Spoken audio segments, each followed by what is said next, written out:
itu menunjukkan bahwa yang bersangkutan dalam hal ini Saka Tatal meyakini sepenuh jiwa, sepenuh hati bahwa dia tidak pernah merasa bersalah dan dia tidak bersalah, sehingga dia berani melakukan hal ini.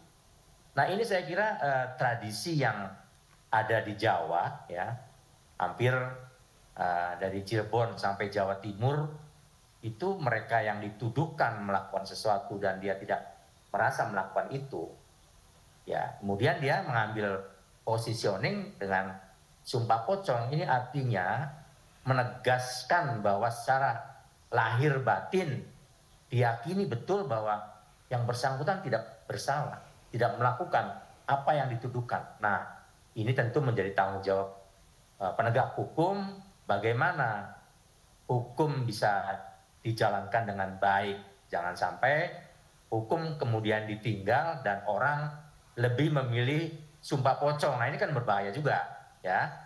Nah, ya, baik. Jadi kepada pelaku sumpah pocong tentu mengandung akibat secara psikologis, ya. Betul. Psikologisnya adalah tadi, apabila memang dia benar-benar tidak melakukan, tentu ini adalah jalan keluar terbebas dari perasaan, ya, psikologis. Tapi kalau dia melakukan lalu dia berpura-pura, nah ini banyak blessing in disguise, faktanya banyak mendapatkan petaka. Saya menggeluti urusan sumpah pocong ini dulu di Jember, ya, di Jember, Jawa Timur. Begitu keluar dari masjid setelah prosesi sumpah pocong, keluar dari masjid ditabrak mobil. Nah ini salah satu contoh, ya, bukan nakutin. Ya, artinya baik. Memang ini mempertaruhkan semua keyakinan, semua kebenaran dan semua yang ada pada dirinya. Jadi tidak main-main apa yang dilakukan oleh Saka Tatal hari ini, ya, dengan maksud memberi pesan bahwa dia tidak pernah melakukan apa yang dituduhkan. Nah ini. Ya, betul.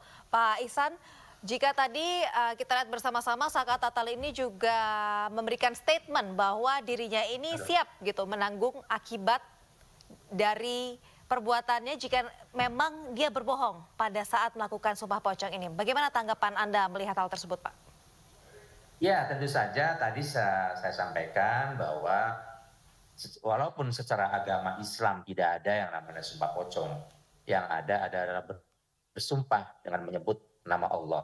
Tetapi kita lihat tadi bahwa di dalam prosesi disebut di situ sama, ya, dengan nama Allah dia bersumpah. Artinya dia sudah yakin bahwa dia tidak melakukan. Dan kalau toh dia tidak benar apa yang dimaksudkan dalam sumpah, tentu ya akan menanggung risiko secara psikologis, secara kejiwaan.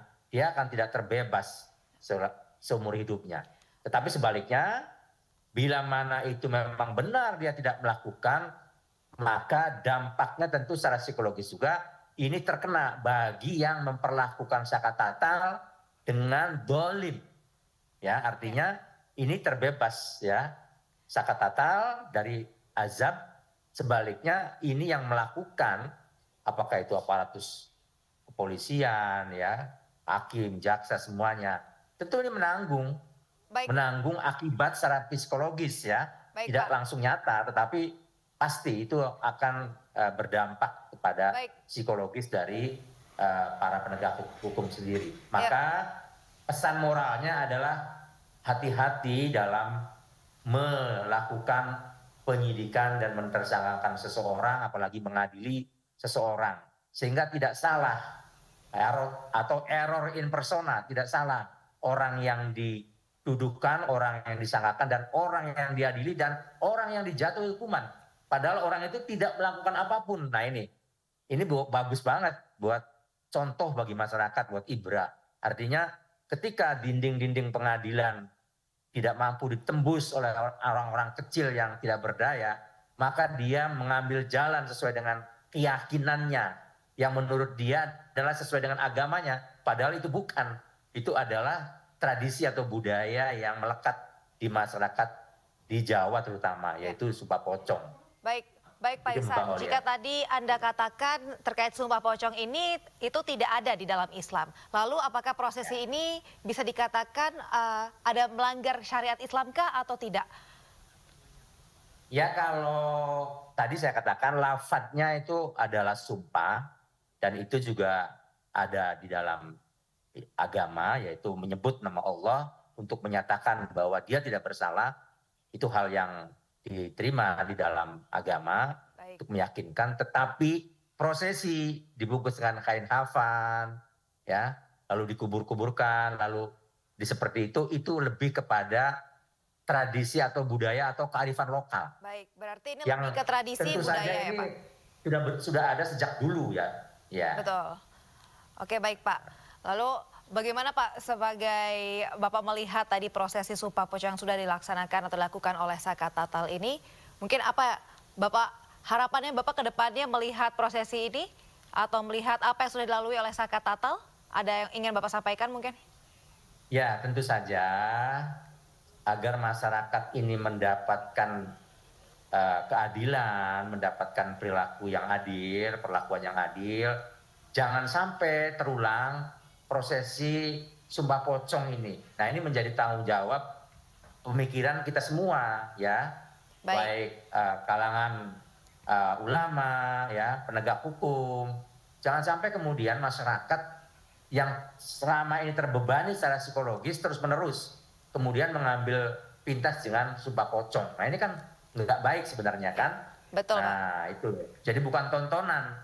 Nah, apalagi merembet-rembet seakan-akan ini dilaksanakan di masjid, seakan-akan ini adalah ritual keagamaan.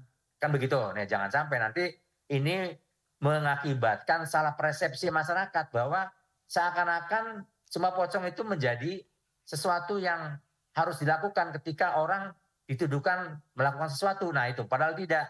Nah, jangan sampai ke sana ya. Maka tugas aparatus hukum ini berhati-hatilah dalam mengadili seseorang, menyidik seseorang, apalagi menjatuhkan hukuman. Baik. Dan kalau kita lihat, itu kan Peggy sudah divonis bebas pra peradilan. Betul. Ya harusnya dipertimbangkan kepada 8 orang yang disangkakan tadi.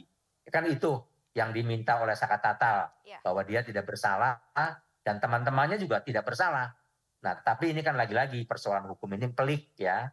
Jadi kita juga tidak bisa menjustify bahwa dengan adanya Baik, terima kasih. sumpah.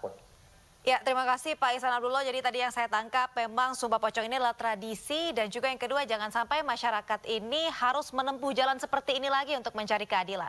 Terima kasih Pak Ihsan Abdullah sudah bergabung bersama kami di Breaking News. Semoga sehat selalu. Sampai jumpa Pak. Ya pemirsa, selanjutnya kita akan jeda sejenak. Tetaplah bersama kami di Breaking News.